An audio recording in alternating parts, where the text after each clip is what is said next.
Good afternoon, everyone.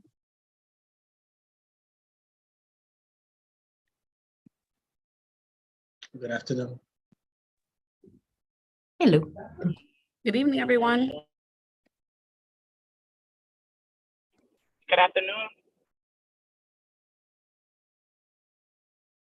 With the umbrella.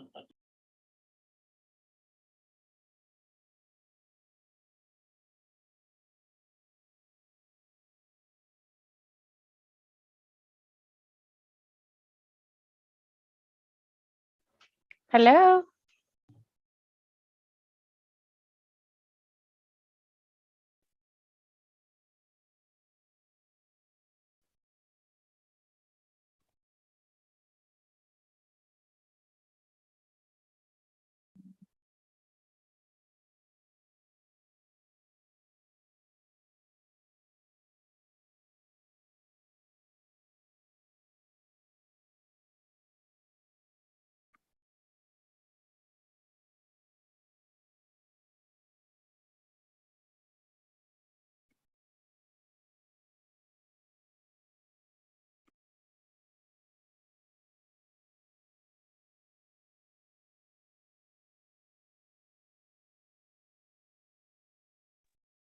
Christina, have you heard from the other committee members?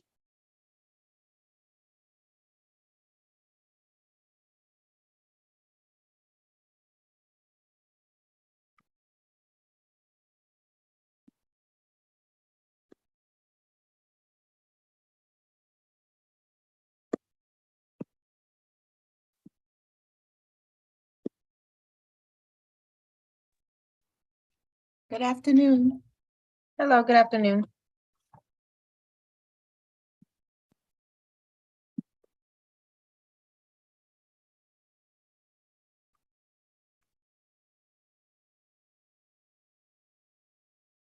I'm sending you a message, Christina.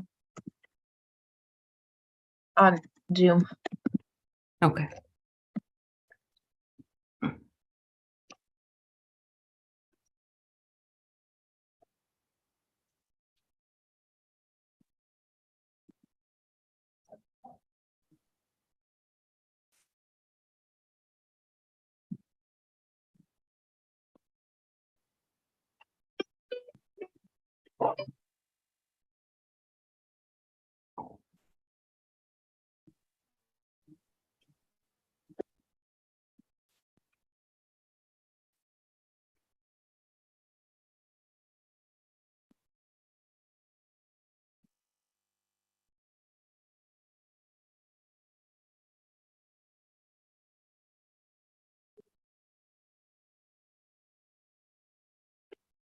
Thank you, Christina. You're welcome. I want to respect everyone's time. We're gonna get started in 2 minutes. Want to make sure we start the new school year on time.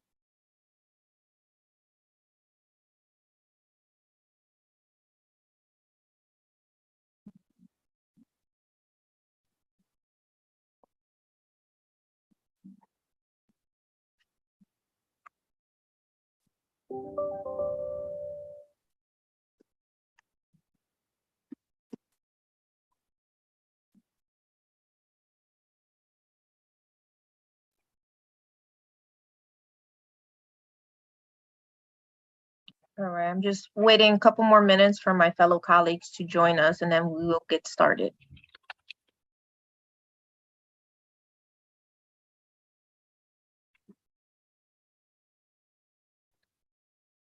Ms. Escribano, am I allowed to say hello? Absolutely. How are you, Councilman That LeBron? was quiet. It usually isn't. I'm just trying to make sure we get all of our members here, so I'm multitasking. I got it. I'll be professional. Okay. All right. No, you're good. You're good. How are you? I'm blessed. Thank you for asking. Happy to hear that.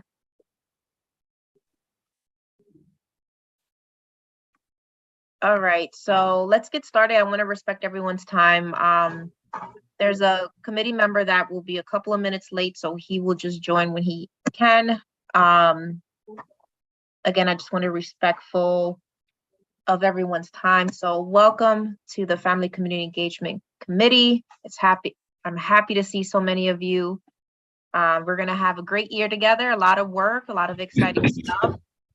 We have great partners, and I'm excited for the topic on the, of our agendas today. So really, really excited about that. Before we begin, as you guys know, I like to go around very briefly, very quickly, because again, I want to make sure we're done by 6. What was the best thing that happened to you this summer? I will go ahead and start and say, I bought a house. So first time home buyer in Hartford, of course. So that was one of the best things that happened to me. Also, like, oh my God, I can't believe it. Like sales everywhere. I'm gonna popcorn it off. Christina, you wanna go next? Sure. 2 things happened. One, I took an impromptu last minute vacation to St. Martin, so that was awesome. And I took advantage of the way the market is going on now, and I traded in my car at a really good price. So I'm getting actually my new car tomorrow. So that was my highlight. Awesome. And I will popcorn it off to Mr. LeBron. Thank you. I went to, for the first time in my life, I went on a mindfulness retreat for 15 days. So I would recommend, whatever it is that anyone likes in terms of retreats, but we also definitely take times to ourselves for ourselves. You want to popcorn it to someone? Yes, I want to, my friend, he know I'm doing it too, Mr. Allen. Yes. Well, Auburn practices 0 work-life balance. So I would say that during that something that happened was that my team performed admirably throughout the summer. And I owe them a lot for everything that they've accomplished. So, and I'll popcorn off to Cal. No. Let's regard the women. Vicki Gallen Clark. Thank you, Aldwin. Years ago, I made a commitment that I would take one day a year and just go by myself to the beach and have therapy. Sitting there watching the beach, watching the waves and reading and just enjoying myself all day. So I was able to fulfill that commitment once again this year. So self-therapy. And I will give it to Brother Lovejoy. Thank you, Ms. Clark. Good evening, everyone. One of the highlights of my summer, it is work related, but is that we almost had 200 volunteers on Barber Street during our Northeast neighborhood cleanup, youth and adults, and it was fantastic. And I'll popcorn it to Ms. Nouchette. Thank you, Brother Lovejoy. Good evening, everyone. Great to see all of you. The highlight of my summer, I think my team will know, I'm a rule follower. I don't take too many risks. But I jumped into Blue Hole from a cliff. I was living life, was like, go for it. And I did it. So now I'm looking for more thrills. So if anyone knows of anything, let me know. And I will tag in Ms. Plessinger from CRI. Thank you, Ms. Nouchette. Hi, everyone. And my highlight will be that I had a nice vacation with my parents, which can be sometimes a little stress, but it was nice to be able to spend time with them and my family, so that was a good one. And I'll pass it to Ms. Wanda Larry from CRI as well, from Peru Resources. Hi, everyone. The highlight of my summer is that I put my house on the market, so I'm excited. Hopefully it'll go very quickly.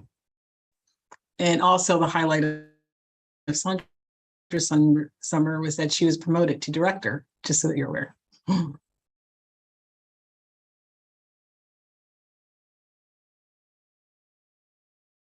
You want to tag team, send it off to somebody else? Okay, I will tag team Nicola Hoyt.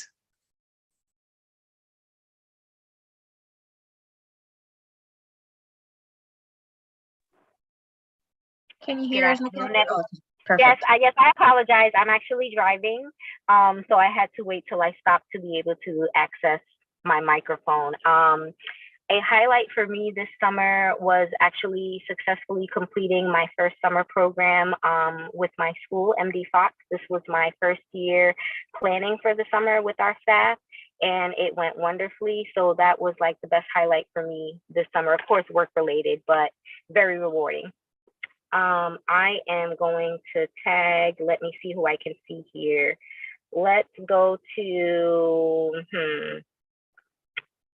I'm gonna tag Tyrone Walker. Go ahead, Tyrone. Okay, thank you, Nicola. Summer highlight for me is beginning a new role here. I've shifted from corporate America to nonprofit. So I am now working with the Greater Hartford Arts Council. And so I am part of their leadership team and pretty excited about now being in a place of community and well, you know, doing engines and working on planes was a rewarding career too. This is a new journey and I'm excited about the new journey. So that's my summer highlight. And I'm going to pass it to Nick LeBron if he hasn't already spoken. I have Mr. Walker, I appreciate it. But I'll popcorn to somebody who hasn't. I go with Angela from Blue Hill Civic. Good afternoon, Angela Harris. One of my highlights this summer was actually reconnecting with a high school classmate, and we've already made plans to connect later on this year. So I'm looking forward to that. While I also multitask and self-care. So I'm looking forward to both those opportunities. I will popcorn it to Sandra Plessinger. Thank you. I already went, so I'm gonna popcorn it to Patrick. Hello everyone, hold up. Sorry, I just hopped on. I'm not sure what the prompt is. I apologize. That's okay. What is the summer highlight? And then you can popcorn it to somebody. So we did a what is it called? Like, so we did a lot of things over the summer. One of the main things that we did was like our community event. And it was really cool to kind of see kids from all over the city kind of like do like a community, to just do like a have a cookout around like the idea of like stopping violence. That was really cool to see. That would be my top one. Great. I know you just joined, so how about I popcorn for you? Sherry, do you want to go? No worries. Sure. Hello, all. I would say that my highlight for this summer was I have 3 boys, starting at 31 and to 21 and 28 in the middle. I graduated my last son this summer. Congrats. Thank you. Awesome. Do you want to pass it on, Sherry? I know Michelle hasn't gone. There's a couple of people who haven't gone just yet. Yep, I will pass it on to Miss Judith Fagan. Hi, good evening, everyone. My summer highlight was vacationing with my children and grandchildren. Took them back to my childhood birthplace in Jamaica, and we just had, really good fun. So that was my summer highlight. Awesome. Do you want to pass it on to somebody? I can't see everyone. That's okay. How about I call Michelle? Hello, everyone. Thanks, Jahira. My summer highlight was I went to Costa Rica, and I've been wanting to go there for a while, and it was like the perfect combination of hiking and seeing animals. I love animals, and the beach. And I got to go with one of my best friends who was presenting for some of her science research down there at a conference. So it was great to support her and also have an adventure together. I will pass it to Maricia. Good evening, everyone. The highlight of my summer was definitely the 4th. I went to the beach with my friends and I haven't seen them in so long because we're like doing different things and it's hard to connect. And we met up that day. It was really fun. And I don't know who hasn't gone yet. There's a couple. How about we pass it on to Sharice?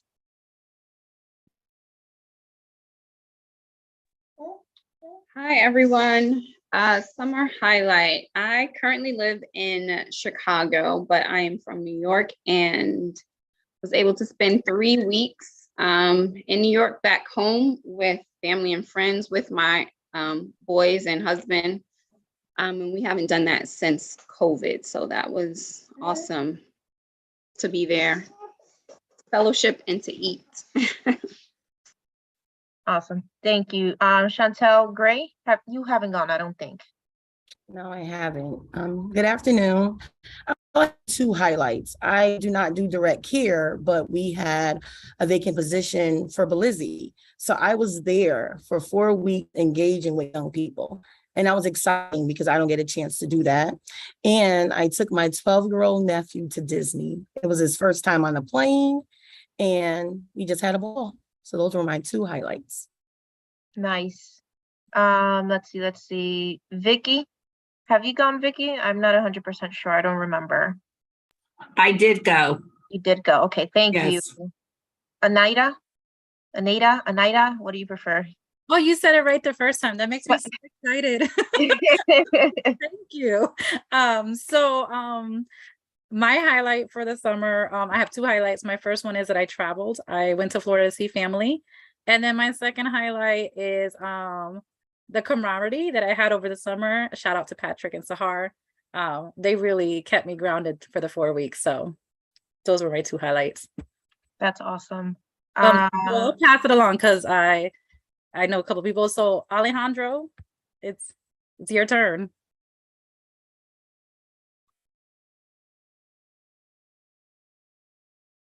Can you hear us, Alejandro? All right, we'll come back to him. Who has not gone? Hilda? Did I say that right? Jelda, yes. Jelda. Hi, everyone. You're fine. My highlight is that I've become more active, and this summer I've taken on walking as a form of self-care, and I do it with my little ones, and now my son keeps me accountable, and he's always every day like, let's go for a walk, and I'm like, okay. So that is my highlight for this summer, and it's going to continue until it gets too cold to do so. Great. Thank you. That's awesome. Viviana? Hi, everyone. Good evening. I apologize. I didn't want to start the year not coming to our first meeting. I am very sick, but I am going to give you what do you call it? A conclusion to what because last meeting we said what we were looking forward to. So yes, I did go to Harry Potter World during the summer. I did cry. It was amazing. So yes, I thought I'd give you all a conclusion to that because I know you were like on the edge of your seats wanting to know. I don't know. Let's see who hasn't gone. Raise your hand. I apologize. Nash, did you go? I don't think you have gone. Hello, good afternoon, everyone.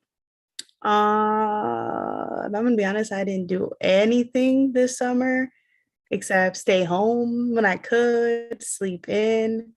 I got closer to some family members of mine that I wasn't, particularly my sister, because I didn't like her, but we get along great now.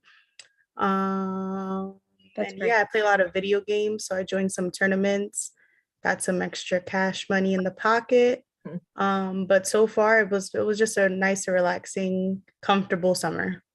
Right. Well, it sounds like a good summer. Latoya and then Alejandro. Wanda, I don't know if you went. If you went, don't worry about it. She did. Okay. Latoya, do you want to go and then Alejandro? Yes, my summer highlight was taking time off. I don't usually do that, and I kind of was pushed to do it, and it was good. I was able to spend quality time with my kids and do some fun outdoor things in museums and such. So that was a great highlight for us. Great, thank you. Alejandra, what was the summer highlight for you? Good evening, team. I apologize. My little kids, my boy's bus was running late, so I had logged in before.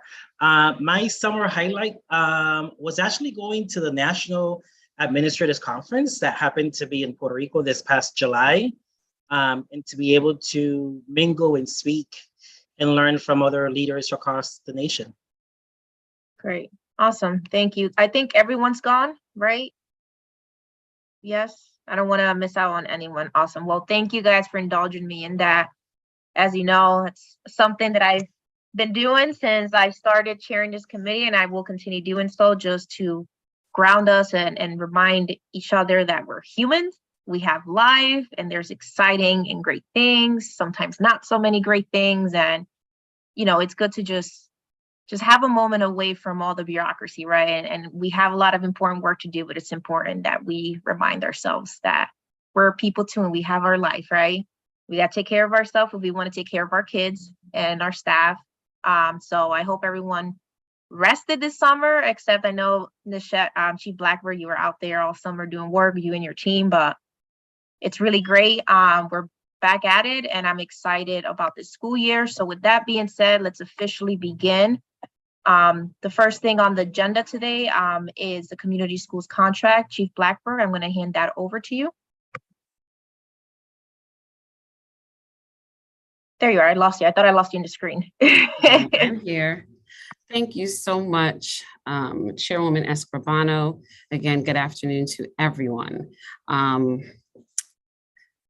A little off center this evening because I'm used to being able to see on multiple screens, but my computer died at about 3 o'clock today. So we're gonna make it work. So Christina, I probably will need a bunch of support with these slides, and we will go from there. But okay, and definitely already it's just great having all of our community partners here with us, our lead agency partners. So thank you for taking the time. So for community school contracts, as you know, and you can move to the next slide, Christina. As you know, here in our district, you have our mission and our vision, and one of those major priorities is engaging our family and our community partners. And so one of the ways in which we do that is through the community school work. And you can move to, thank you, Christina.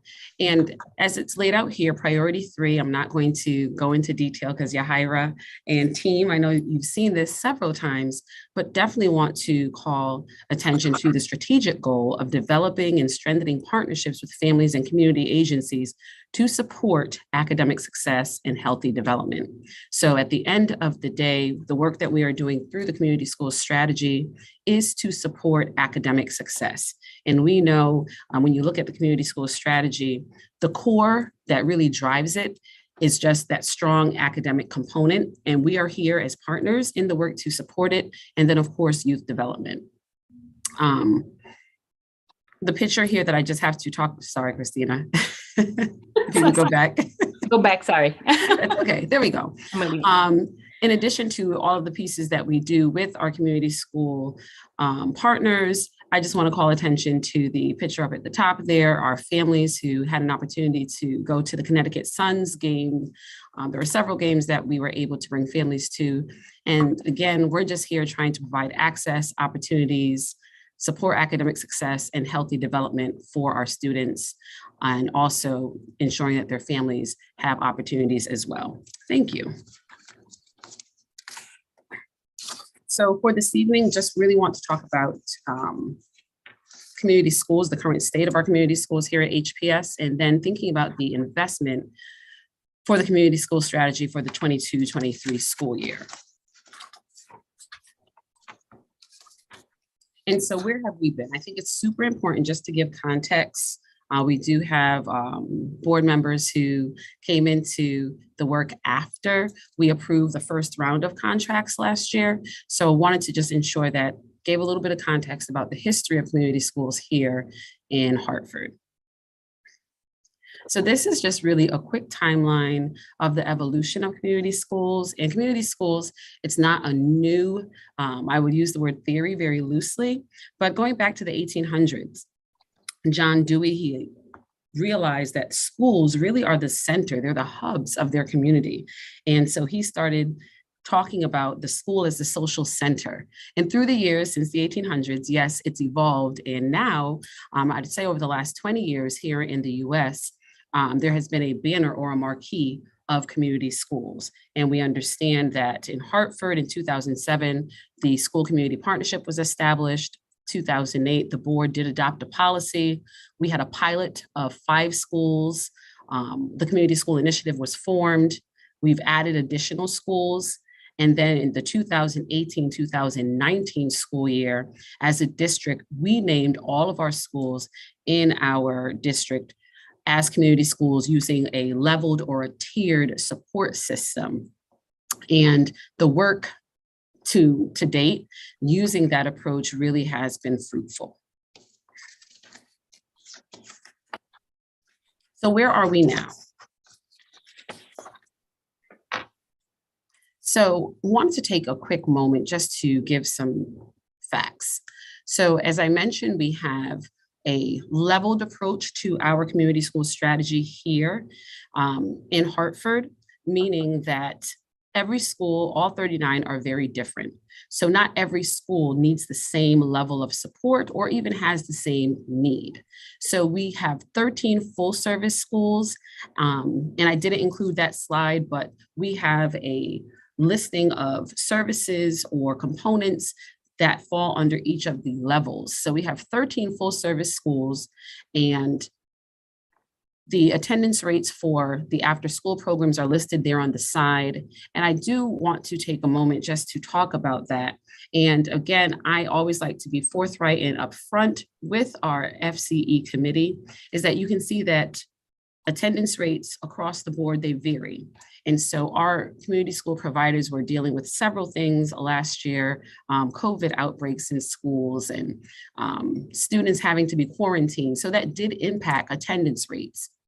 And I think we are missing 2 schools off of that list, but I can get that information to you, Christina, and update the slide for board docs. But I want to share that with you just to let you know that we have asked our community providers to maintain a 75% attendance rate for their after school program, understanding that we were coming back from a pandemic, and this year we are asking them to maintain an 85% attendance rate. So I wanted to give some grace that we were dealing with the residual of a pandemic and students coming back, but overall, and even looking at the attendance numbers for the summer, I think we're trending in the right direction to ensure that our students are receiving the services that they need through our extended day programs. Thank you, Christina. Okay. In thinking about the contracts for the upcoming school year, I'm going to take some time to go through each slide and just highlight each of our partners. And Active City is paired with Catholic Charities over at Parkville School. And this was a new partnership for the 21-22 school year. They were able to work with over 120 scholars, and they were even able to establish a small food pantry in addition to supporting the after-school work. And also delivering, critical services to the Parkville families. The requested amount is here, the upcoming term, September through the end of the school year. And as you can see that some of the programs that are provided are definitely recreational focused, but that is also a need that we see for our younger students, getting them being able to have healthy development, being able to move. Thank you, Christina. Boys and Girls Club of Hartford. You'll see here that they are servicing Dwight Belizzi Dual Language Academy and West Middle. For the school year 21-22, Boys and Girls Club came in to Belizzi, taking over the role of the lead agency from another partner. So it was a pilot year for them at Belizzi, but again, they were able to do great work with Belizzi, as well as continuing the work that they've been doing at West Middle for many years through Triple Play, through their Smart Moves program. And you heard Ms. Gray earlier talk about her summer experience with students over at Naylor, but those students were from Belizzi. So wanted to just highlight that again, this year, we are looking to move forward with extending the contract for Belizzi and West Middle with the Boys and Girls Club of Hartford. Career Resources, they are partnered with Catholic Charities over at Milner Middle School, doing great work with career exploration. And so they were able to host career panels and also give students this youth DISC assessment to really help students hone in on, where they are, who they are, what is it that they would really align well with. So they want to continue that work at Milner. And again, the term is listed here, as well as the dollar amount that will be allotted to Career Resources.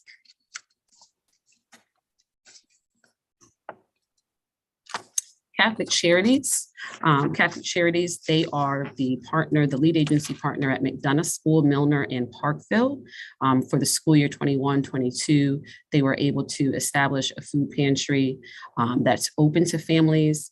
McDonough, in working with our multi-tiered systems of supports and thinking about how we are working with schools to curb attendance and to just bolster school culture and climate, they established the BAG program, which stands for Behavior, Attendance, and Grades. It was an incentive program. And they worked with the MTSS specialists to provide this incentive program. And I was able to attend the actual culminating, it was like a graduation ceremony for these students. And it was just a joy to see how the school, as well as the community partner, came together to ensure that this work was done. The amount that's listed here is across 3 schools for Catholic Charities, and you'll also see the programming, some of the programming that has been offered.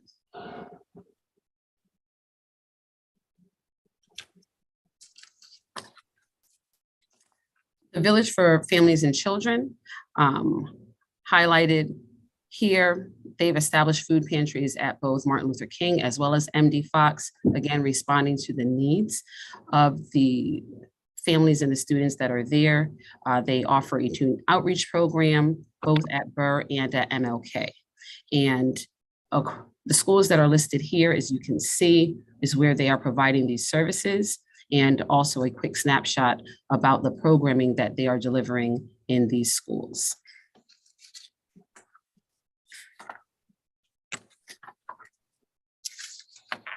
And last but certainly not least, the newest to our lead agency partners is the Blue Hill Civic Association, BHCA.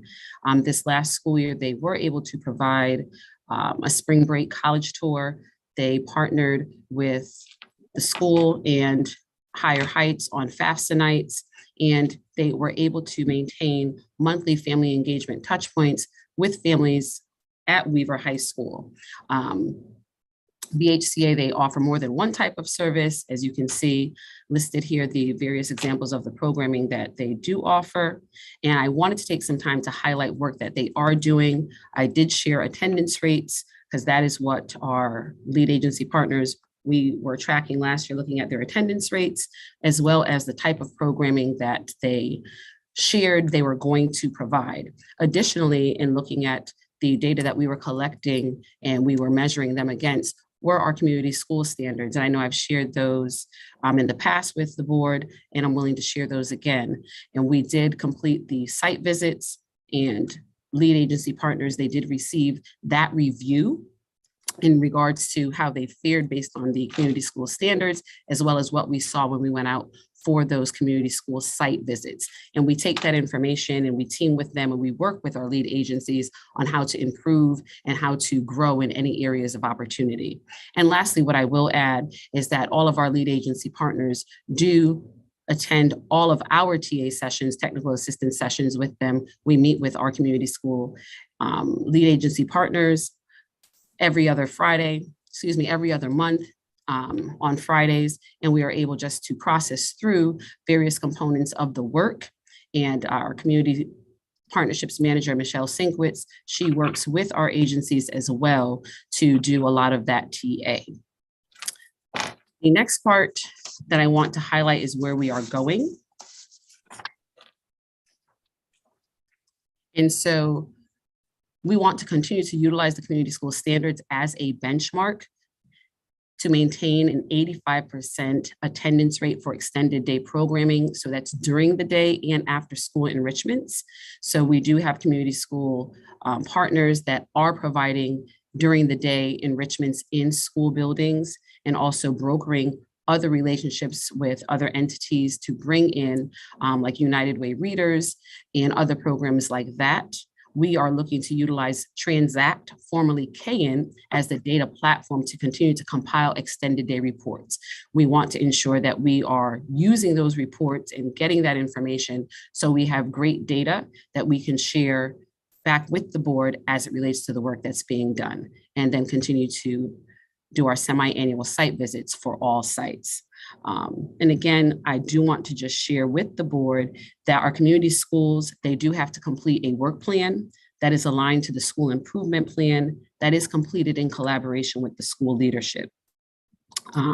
So I wanted to make sure that that was clear, and we'll be happy to share a copy of that site visit template that we use that is in alignment to the community school standards, and that is how our community school partners are assessed. So I'll pause there.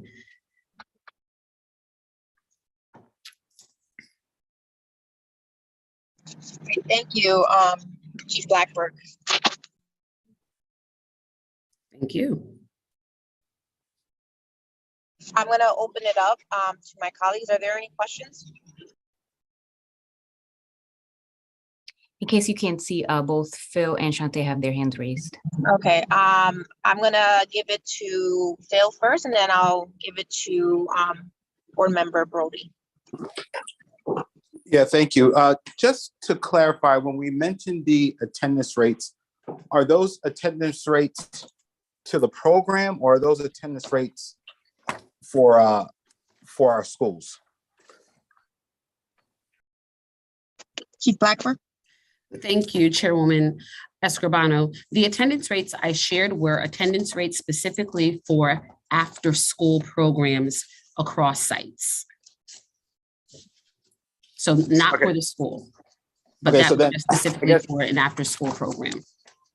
Okay, so I guess my part B to that question would be, how are these kids that are going to the after-school program measure up with, like, what's the baseline? Like, I'm trying to get a sense of what success looks like. Good question, Chief Blackburn. Thank you, Chairwoman Escribano. So the baseline, and when you say the baseline, board chair Rajur, the students that are attending the after school program, they elect to be there. So we have set the baseline that we are asking partners to ensure that students attend 75%. Last year, it was 75% attendance rate. So that was what we were saying across the board. So some partners were able to meet that very readily based on where they are, the school, the number of students that were attending, and then others did have some struggles based on dealing with COVID exposures, quarantine, staffing. So that was the baseline, was the 75% that we shared with everyone that we were working towards. And maybe baseline was the wrong terminology. I guess I'm more interested to understand how this cohort of students that attend these after-school programs, how do they compare to their colleagues or the district as it relates to like academic achievement, attendance? Okay. Like that's what I'm like, and you don't have to answer it now, but I think one of the questions I've heard a number of times is, how effective are these programs? And while yes, like they have services after school and so forth, how does that translate to the overall kind of performance of the student and the district? Does that make sense? No, absolutely it does. And so that is work that we want to continue to build on to do exactly that, to look at a matched cohort. So if we know that we have 65 students attending this particular program, how are they also faring as it relates to school day attendance? And are we seeing any increases or any trends that we can follow for them participating in these sort of extended day programs? Did I capture that correctly, sir? I would say attendance and academic achievement. Okay. Thank you. Thank you, Phil. And yeah, that's a great point. If there's any way you can, one of your first homework assignments, Chief Blackburg, if we can follow up and get just a comparison between those students who are attending the after school program versus those who are not, right? Their attendance and their academics, how they're doing at that school level, and if possible at the district as well level.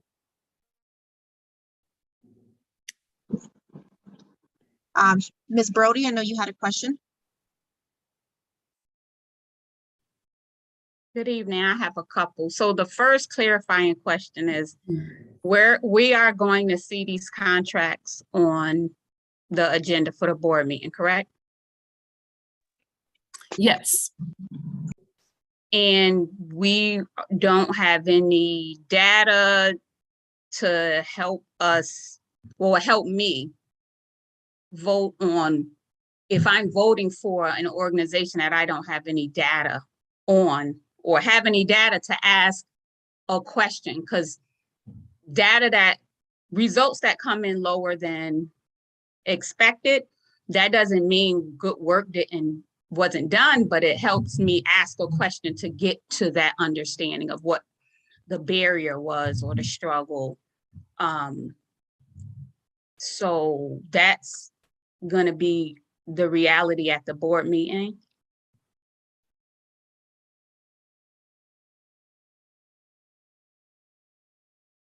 That's a question. Before I pass it on to you, Chief Blackburg, I just want to clarify. I believe the data is on the website. I could be wrong, and I don't know 100% if it's on Board Docs.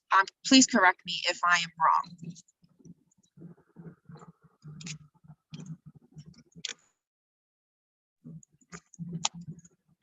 Are you asking Ms. Blackburg to correct you? Yeah, I'm sorry. I think my computer froze. Yeah, I was asking for all the follow-up to your question, that information. If correct me if I'm wrong, is it on each of the websites for the community schools? And I don't believe it's on Board Docs right now, but I could be wrong. Please correct me. Chief Blackburg. Thank you, Ms. Escribano. I was like, ooh, didn't want to break protocol there. Okay, so in regards to data, last year when we went before the board, we shared that what we were going to be assessing agencies on were utilizing the community school standards and their after school attendance rate. So we are going to provide that information, and that's embedded in the presentation, and we'll also ensure that it is added to Board Docs so I can get those standards to you, Ms. Santiago. As far as information that is out on the website, if I'm understanding your question correctly, Ms. Escribano, are you asking, is there a space specifically for community schools, like the 13 full service schools? Yeah, or yes, basically, I just want to see, like, their highlights, their updates, impact, the work that they've been doing. I'm assuming it's on the website, but I could be wrong. So I would need to defer to Ms. Santiago. I don't believe on the website there's like a space that highlights the schools and the work that's being done. I think it's a great idea if we can get it built out. I would love to add some of the information shared here this evening to each of the schools so people can see in real time what our agency partners are doing. So I think that'd be great. But in regards to what was asked and what was being measured, those pieces, yes, the after school attendance rates, benchmark in alignment to community school standards, we'll definitely share that. So Ms. Brody, you have that for the board meeting. Okay, am I allowed to ask? Yes, Ms. Brody. So a comment to that answer would be,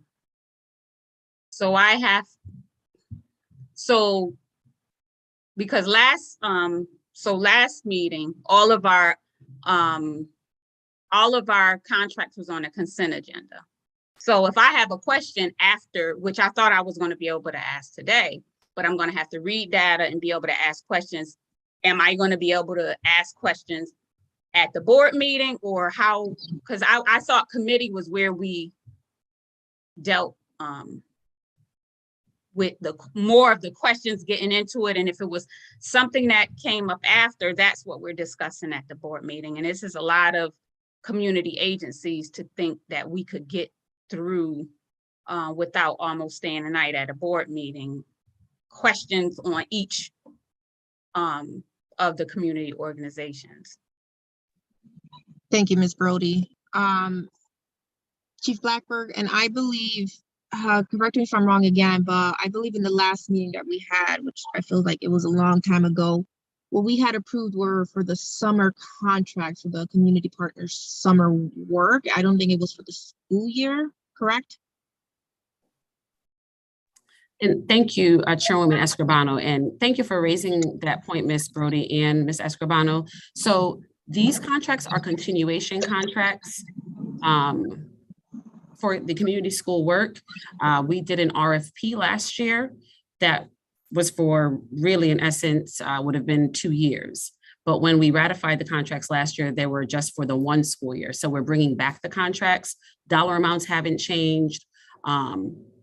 So we are looking to continue the work with these agencies. And the last set of contracts were specifically for summer. So those were very limited in time, 4 weeks to implement the summer work.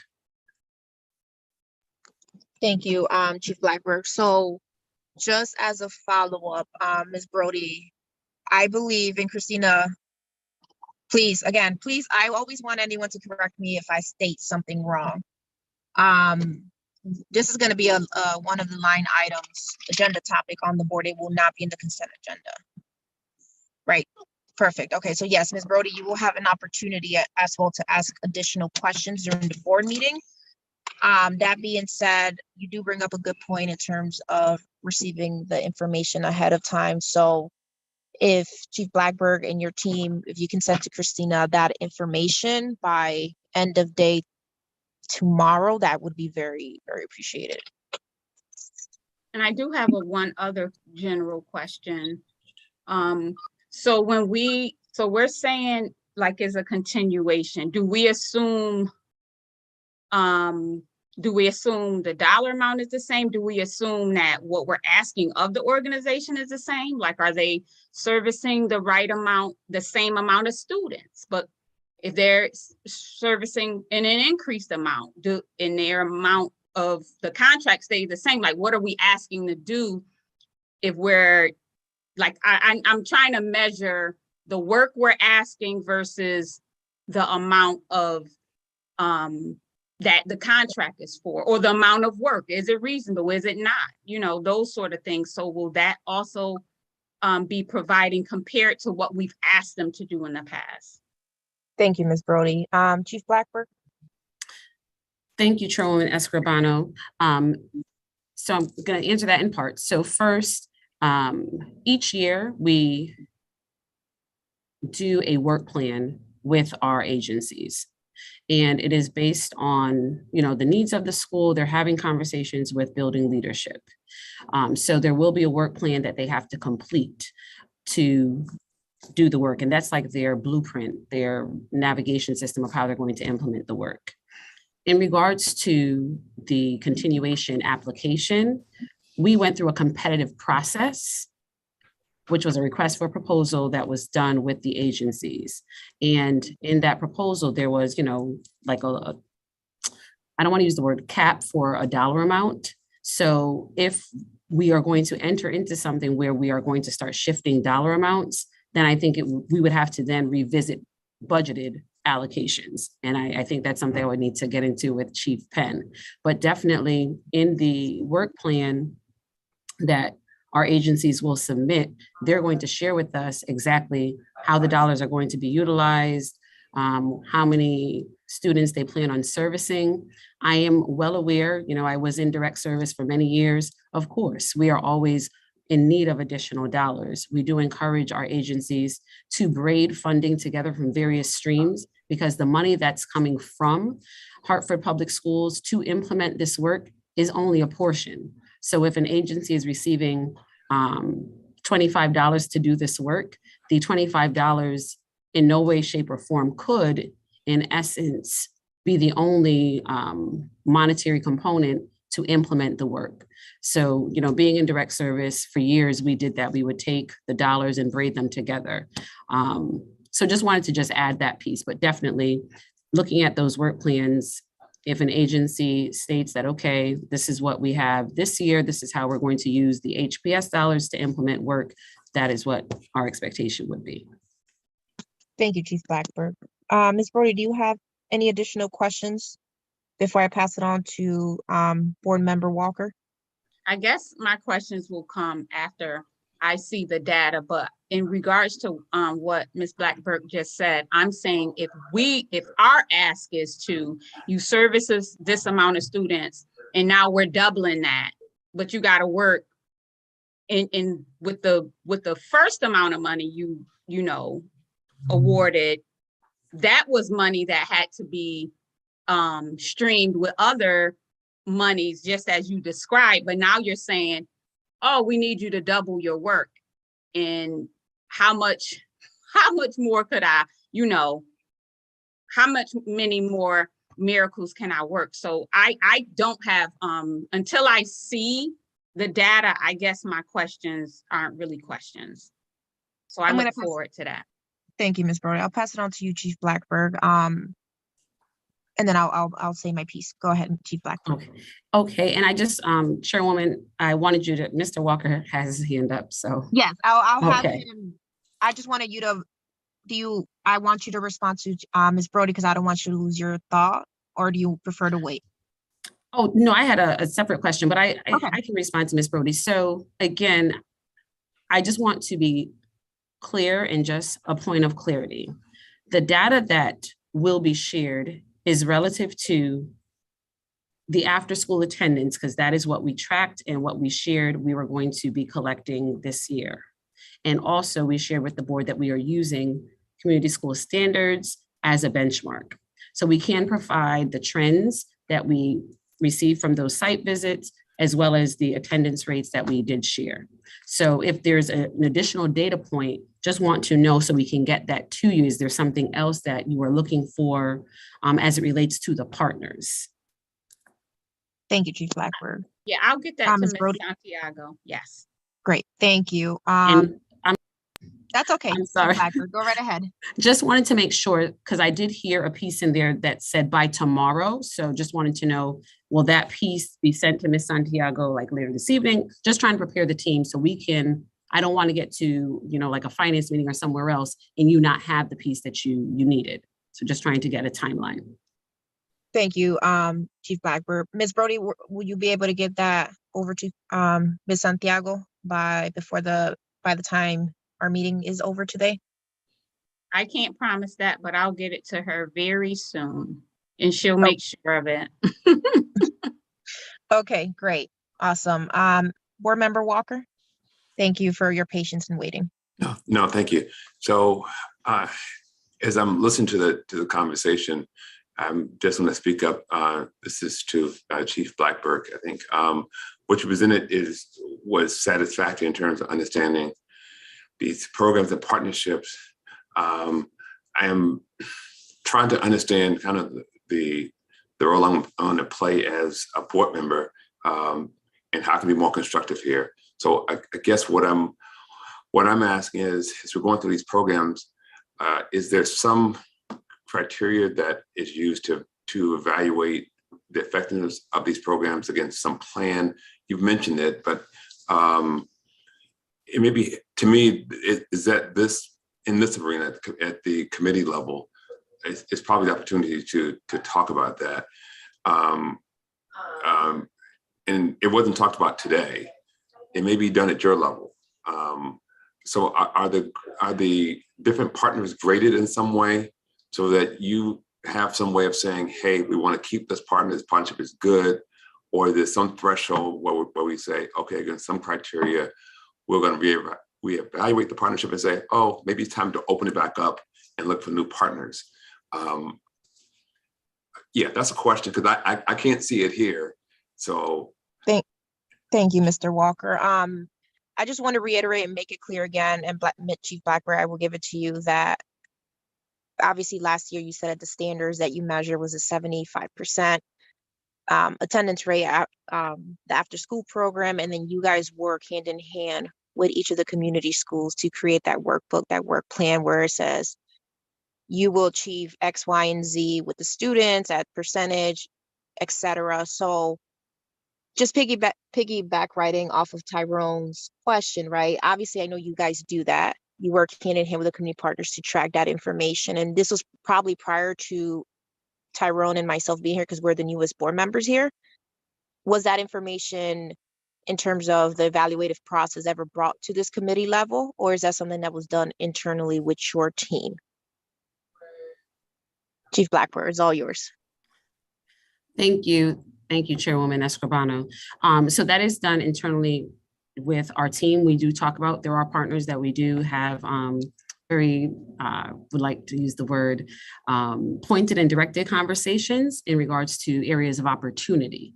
And so that's why every 2 years we are going back out for an RFP. So just because right now, I'll pick on the Village, that you are at an MLK based on the work that has been done over 2 years, looking at your response to your work plan, getting feedback, because when we have site visits, we are having conversations with principals and having conversations with teachers and parents about the work that is being delivered and implemented. So that does happen internally as a team. So in response. Great, thank you for that clarification, Chief Blackburn. So I guess, and Tyrone, I'm sure this is what you're thinking. Is there any chance that when you guys do that evaluation, you guys can just provide a quick snippet summary to at our level? It doesn't have to be every month, you know, maybe quarterly or something, where you give us an update on how the community schools are doing. Absolutely, Chairwoman. I know we, as a office, we do a mid-year like check-in. So I know in January, as you and Mr. Walker were coming onto the board, we did like an overall synopsis of what was happening across all of our priorities and work streams in the office. But yes, I think as we move into this school year and things are moving back to, I'm putting in air quotes, much more normalcy, I think that's definitely a great piece. And we can do that, and we'll be happy to invite the partners. As you can see, they're here tonight. They will be at the board meeting. So I think that is something we can add. So Christina, I think right now it's on our board reporting. I want to say it's either every other month, but we could either leave it at that or we could do it quarterly. But yeah, I think that's a great piece to add. And thank you, Mr. Walker. Thank you, Chief Blackburn and Mr. Walker. I'm trying to see. I'll give you, I'm assuming you have an additional question. Yeah, I just want to get a follow up. I think, Jahara, what you suggested, that's fine of tracking. I think what you just said, Chief Blackburn, is kind of gets to the heart of what I was saying. Like, I didn't really understand that these come up for reevaluation every 2 years. So in some ways, as no person that's understanding the whole process, because I think what I was trying to see is what's the value add that I'm as a school board member. Like, I don't want to just rubber stamp it. In some ways, I want to know it's being brought to me for this reason. So what you're saying is that, okay, if it's every 2 years, then this is maybe the out year where you're giving me the 1 year progress, and we're continuing it because you're saying at the end of this year, it'll be rebid or reevaluated, and potentially then on every other year basis, we would want to look at report cards and what teams did what, and who are our best teams and who are the must keeps. And so Mr. Walker, I don't mean to cut you off. I just want to point of order. We're at 5:30 already, and we still have a long agenda. So yeah, so I'll stop. I'm being long-winded in saying I think what I may like is at some level a kind of overview of what this process is in terms of this whole evaluation process. And that's helpful to know. It'll help me to understand from point to point what my role in the process is. Great. Thank you, Chief Blackburn. And I think that's on us as a board to be more effective and efficient. And I'm going to put a homework assignment on you, Christina. Maybe, you know, since we're still for the newer members and even for the current members maybe give us a refresher on those processes, it might be good. Maybe do it at a retreat or something. I'm just putting that out there. That's not a bad point. So I want to move along. It's already 5:26. We've been on this topic for a while now, and I know Chief Blackburn, she has an open house at 6, and she has another presentation to do. So I want to be respectful of that. And I know Chairman Rigor would like to give an update as well. And I believe the superintendent is here, and I want to give them the floor on a couple of things that we are thinking about as a board to move along the district. So where are you, Chairman Rigor? I had you on my screen and I lost. Oh, there you are. And Superintendent Torres Rodriguez, I'll hand it off to you. Thank you. So I'll kick it off, and Superintendent, feel free to chime in and provide some more details. So I think as just a byproduct of this conversation, when we're talking about the services and how we could service more kids and so forth, clearly funding is a key component to that, right? As of right now, we have funding, ESSER funding, I believe that's set to expire September of 24. So in my conversations, I think one of the first kind of initiatives or ideas that I floated with the superintendent is, how do we, with all the great work that we're doing, how do we create something that's more sustainable and that doesn't necessarily rely on local taxes or the state funding formulas and so forth. So what I've asked the superintendent and her team, and I shared this with the board yesterday via email, and it'll be brought forward as a resolution, is to explore the idea or explore the possibility of creating a foundation for Hartford Public Schools. And the foundation would be tied to the strategic priorities of the district, where again, we're not relying necessarily on state funding and local formulas to fund our various schools, whether it's magnet schools or community schools. And then I think, superintendent could get into more details, but there are funding sources that I think as a district, we just haven't had the opportunity to really take advantage of and leverage. So I think this poses a tremendous opportunity. The one thing I want to be very clear on, the resolution is just an exploration. We're not looking to create the foundation. It's more so, what are the steps? Is it needed? Are there other funding mechanisms that we could look at? So there's some due diligence that needs to take place before we move forward on any item as it relates to sustainability. But that is just one work stream that I'd like the superintendent to lift. So with that, superintendent, I'll turn it over to you to kind of just share some of your initial, findings and discovery. Yes, and Chairman, I don't know if, what I'll also do is just give a voiceover of some of the essential questions that you have lifted as part of our conversations with regard to this exploratory phase. One is with regard to, how foundations have supported any implementation of strategic initiatives, foundations, in around local neighboring districts or other urban districts across the country. Any implications for our staff, right, taking on this stream of work, though it will be, time bounded to hopefully not too long of a timeline, but right, there's still, an added work stream for us. And so how realistic is any timeline that we might identify as a result of our research? And then the role of communities and community engagement in the development of a foundation. What have others done specifically with regard to the role of community in such, in creating such a structure? I have already done just, preliminary work. Locally, there are several school districts that have foundations. West Hartford, for example, Bridgeport has one, and there is a continuum, if you will, of how they're focused. Some are very specifically focused on fundraising for instructional projects. Others are focused more broadly in terms of the how the funding is going to be dispersed.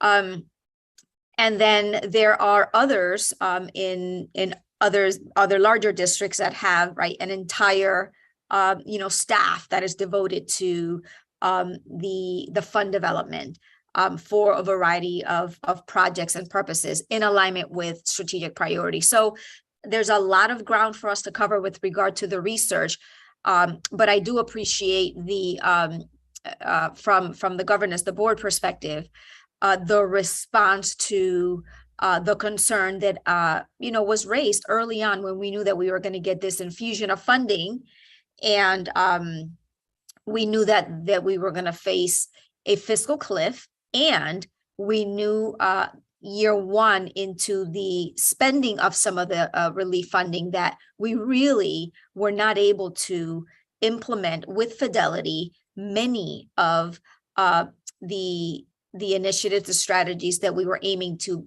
do because of the staffing challenges. And so that implementation timeline, right, became even more narrower for us.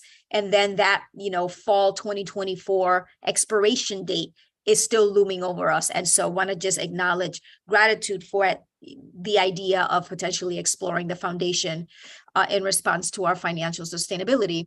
Because for those of us that remember, pre-COVID, Hartford Public Schools had what I call a perennial budget deficit of anywhere from $20 to $25 million.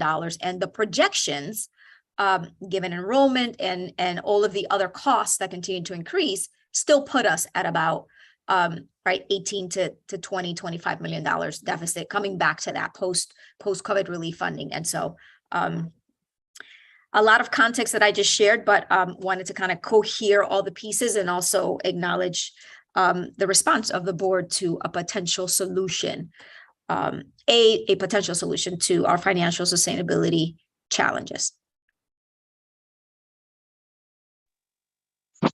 Thank you, Chairman Vergor and Superintendent.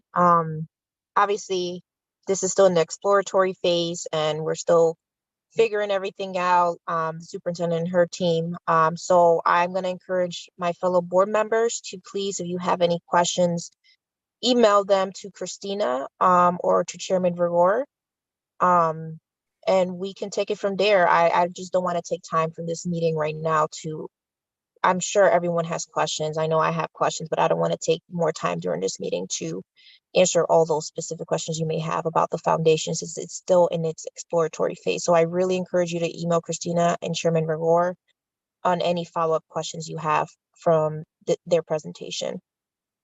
Okay, thank you, Chief Davis Gooch, for that. I just saw your chat.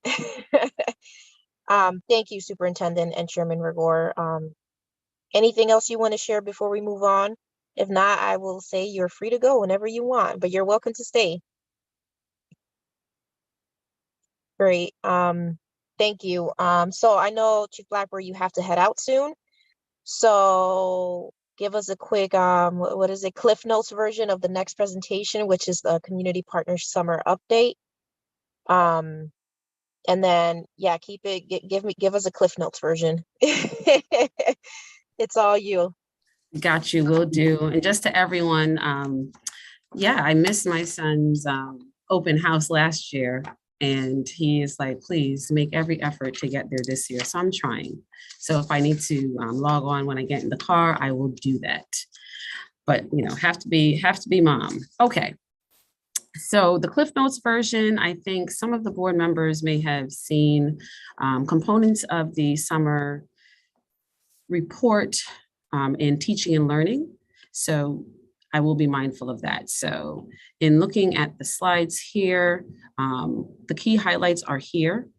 Definitely want to celebrate our community-based organizations that led our middle school program, rounding it out with an 85% attendance rate in our middle school. Like that's definitely a headline there. And so want to give a shout out to Catholic Charities and the Village for Families and Children.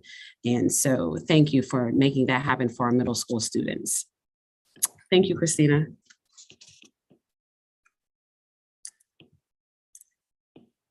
Okay. So in this report that's a part of board docs, you can definitely go through it. It does talk about program design and enrollment, student attendance, partnerships, and enrichment. Again, wanted to, Christina, I think you might be a slide ahead of me. No. But that's okay. Keep going, Christina. I just wanted to highlight the dollar amount that was utilized for our summer experience contracts, $478,000 that went back to students, field trips, arts, STEM pieces, career exploration taking place during our summer enrichment program. Thank you, Christina. You can go ahead. I do know that some of these slides you've already seen. So again, the Cliff Notes version, but for our CBO middle school program, participation was 224 students. Again, kudos to them for making that happen. 85% attendance rate for our summer program attendance there. I did mention that. And when we look at our partnerships, 12 community-based organizations across 14 sites, various types of field trips. The next slide, I really want to take some time there, just thinking about how it was laid out across the district. So this is our early start through K-5, school locations, summer school site, and then the partners that were involved. You can move forward, Christina. And then all zones, middle school, the Village and Catholic Charities here, our summer bridge, the partners that were assigned to summer bridge programming. That's the next slide, Christina. And so you can see the sending schools, the summer school site, as well as the partner. And then the last slide that I wanted to share is just across agencies, attendance across agencies, and the number of students that we were able to serve through the summer experience enrichment program for summer 22. So that was really, really fast, but I know a lot of the information was shared during the teaching and learning committee, but wanted to call your attention, especially to slide 12, also to the CBO slide, the CBO middle school led program, that slide. So I will stop there and entertain questions. Thank you, Chief Blackbird, for that Cliff Note version. I just want to remind my fellow colleagues that Chief Blackbird does have to leave soon, so I'll entertain quick 5 minutes. Is that okay, Chief Blackbird? And that's okay. I don't want anyone to feel rushed. I mean, if I need to join from my phone, I can do that, but I just want to ensure that any questions that are here, that they can be answered. Great, thank you for that. Thank you. Very quickly, I do want to add, and I don't need an answer now, and maybe it could be a follow-up for our next meetings. I would love to hear like lessons learned from this summer enrichment, obviously, because we're just coming back from COVID, right? Things were still weird this summer.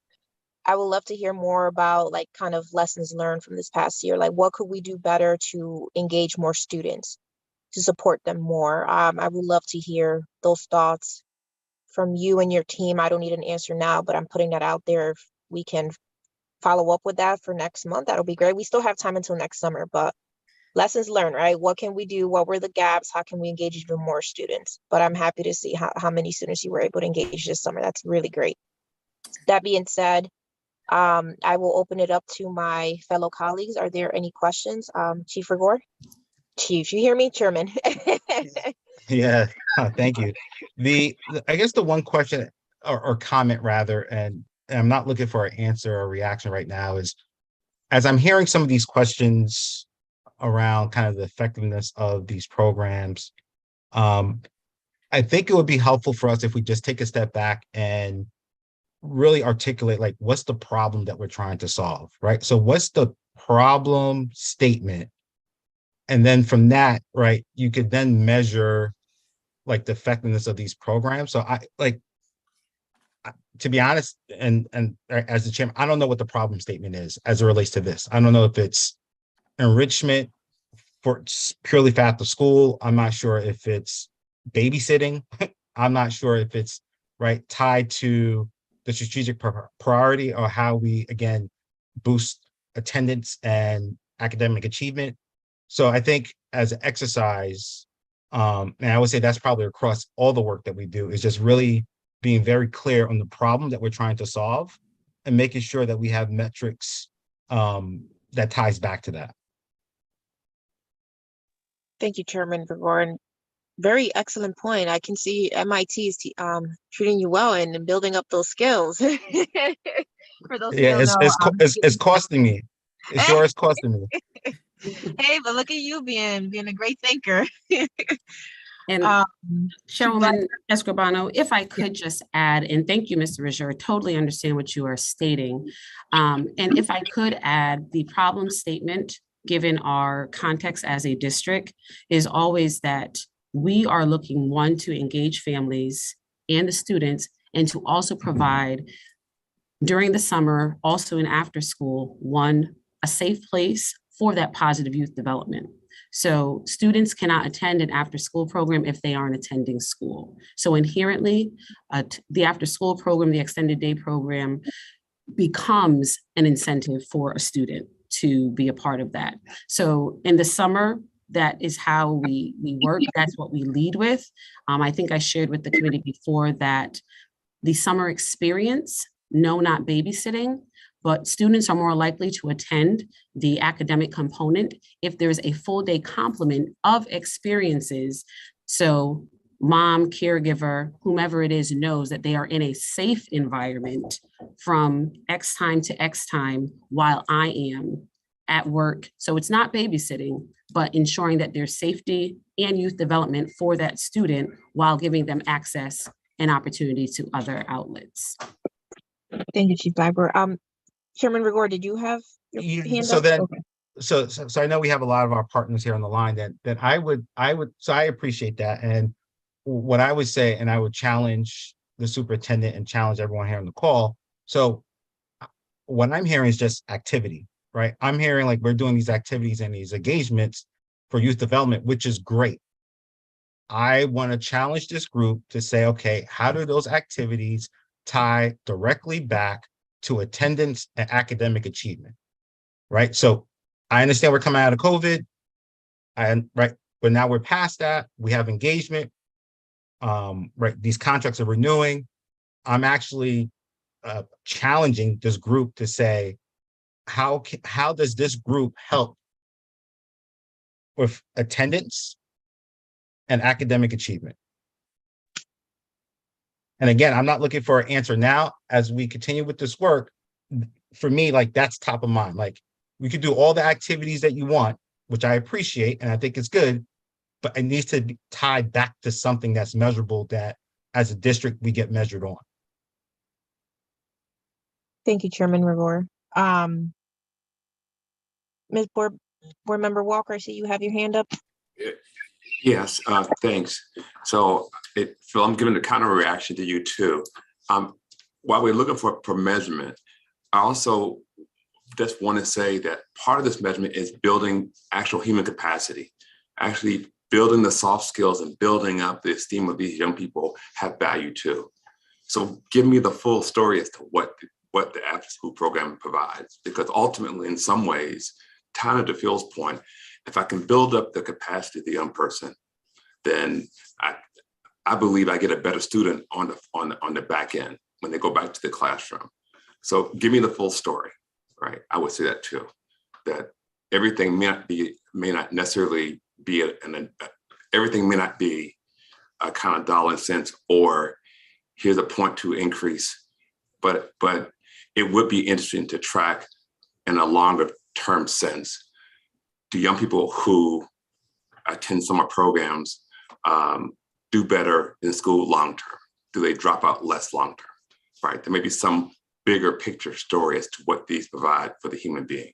So I would just throw that out there too, that I realize there's a human being we're building, and that may be part of the story. That's my comment. Okay, thank you, Mr. Walker. Board Member Brody, is there a question or a comment that you want to share before we move on? Nope, I was just stating it's simple because some things we can't that are not tangible, right? Because it could just be as a result of an after school program, a student is more receptive to learning in class. That's not something you could quantify. Kind of, you know what happened. You know the relationships they build in the after school program at Ty, it made them a different student. But for me, there are all CBOs respond to a RFP. They say, I'm going to do X, Y, Z. All I'm looking for is, did you do X, Y, Z? I'm just looking for that to add up. That's all basically I'm looking for. And it's kind of a disconnect if it's for 2 years, but we only do contracts for 1 year, something has to be built in to that, because we have to vote on it again, that before that next contract, that we're presented with something that helps us with that vote. But so I'm not saying create, I'm just saying what you said you were going to do. That's what I'm looking for the data on. Was it done? Thank you. Thank you, Board Member Brody. I appreciate that. I agree with you, and just know that I'm going to be following up with Chief Blackburg, like we typically do after these meetings, for follow-up on questions and concerns that were brought up to these meetings, just to make sure that we follow up with them and make sure we have actionable steps, right? So your concern and your question is duly noted. It's a concern I share too, and Mr. Walker shared the same sentiment. So we will figure this out and make it more efficient and effective for us to be better partners, right? And do our role as board members to make sure that, right, we're spending the funds efficiently, but making sure that our partners who are on this call are getting the support that they need as well to do the work that they're doing, because we know it's not easy. So thank you for that. With that being said, are there any additional questions or concerns before we move on to the Office of Operations update? For those who don't know, we merged the school choice facility with the Family Community Engagement Committee. So we need to figure that out going forward, because I know it's going to be long meetings. So this is the first time we're doing it, so we'll figure it out going forward to make it efficient. Where is Chief Davis Gooch? I know you were on the line and I can't see you. It's there okay. you are. I'm here. I'm here. I will hand it off to you if you want to give us an update. Yes, it'll be brief. So for those who may not know, I'm Chief Davis Gooch. I'm over operations. Just a quick one mission statement. My team partners with schools and departments to meet their operational needs through safe and clean modern facilities, safe and efficient transportation, healthy and nutritious food services, accessible and updated technology, and we also provide enrollment services. So I thought it would be a good point for me today to share with you our start of the school year, our successes. So I think I will say that those are all the areas that keep you awake at night before the start of school, right? Are the buses going to run, food ready? So all of that. But I'm happy to report that we had a great start to the school year. The team that support family registration since July, they have registered 1,244 students. 823 registrations were completed in the month of August alone. There was increased efforts to make sure that our families who were kind of lagging in finalizing their registration, there was some work done to make sure we were connecting on an ongoing basis to get their students placed. We also had some families who came to us the first week of school. So the Welcome Center and the enrollment team worked collaboratively to get them registered and placed in school very quickly. In addition, that office continues to support the placement efforts in the magnet and open choice schools. Chairwoman, should I move on by department or should I pause for questions? Let's keep going, and then I'll open it up to questions. Okay. Facilities. Oh, no problem.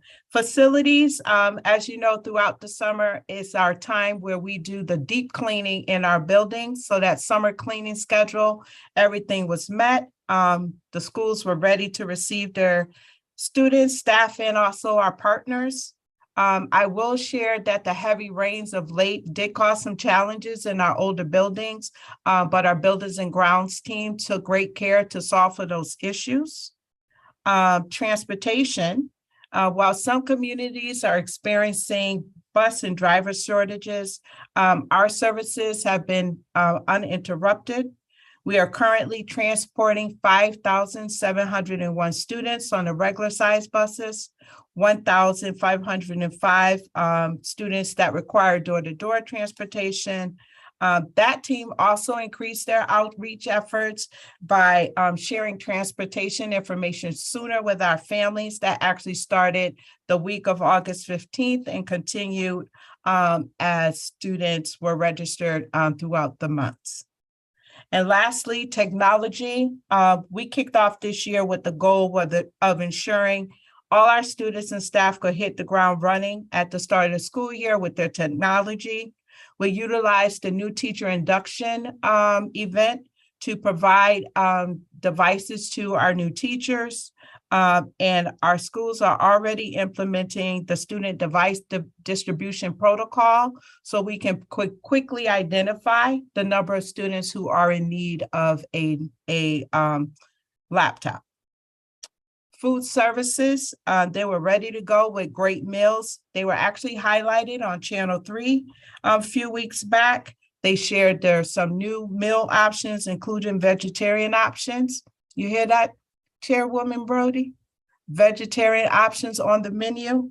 And so that actually concludes my report in all the different areas of operations. As Chairman shared, I am new to this committee, and I look forward to sharing all things that impact our families and community that are operations related. Thank you so much. That was great. And I look forward to us connecting offline and continuing to see how we can partner better. I'm going to open it up to my fellow colleagues to see if there are any questions, comments. I have a quick question. Yes, Ms. Brody.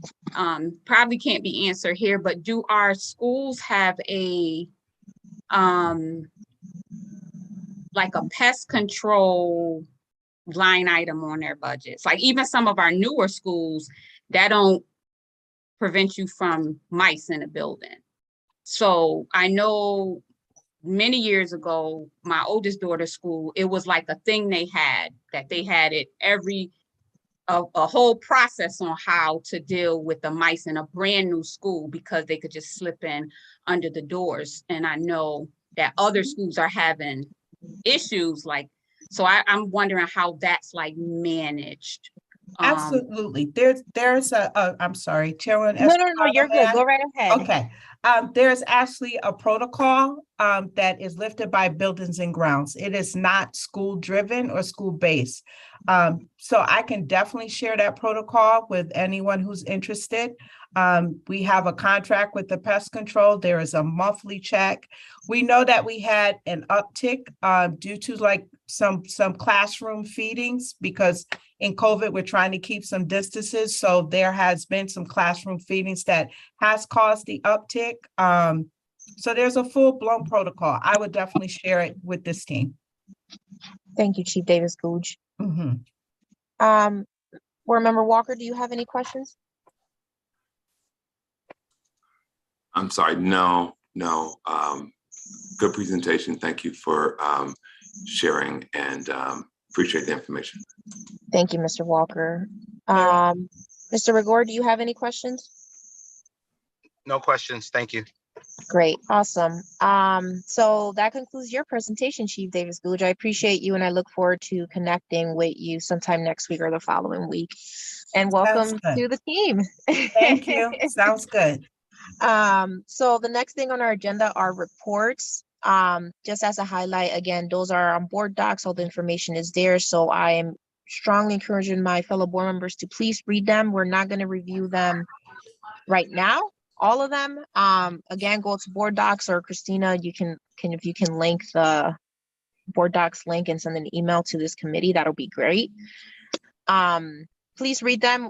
We'll start the next meeting next month with any questions after you read the reports. If you guys have any questions on the school governance, end of the year welcome center, Title I, FACES, if you have any questions, please just be prepared. We will start next meeting with those questions. I promise to review them. Perfect. You have it on the record. Great. So let me just end by saying thank you to all the CVOs that are on this call. We greatly appreciate you being here, seeing your faces. I look forward to continual partnership with all of you. This is an open committee. Everyone and anyone is welcome. We value you and everyone anyway. And thank you again for all of your hard work, and here's to a great school year. Let me knock on wood. If there are no last minute questions or concerns, look at that, 5:57. Look, yay. You guys are all free to go. Thank you, Christina, for putting that in the chat. Thank you.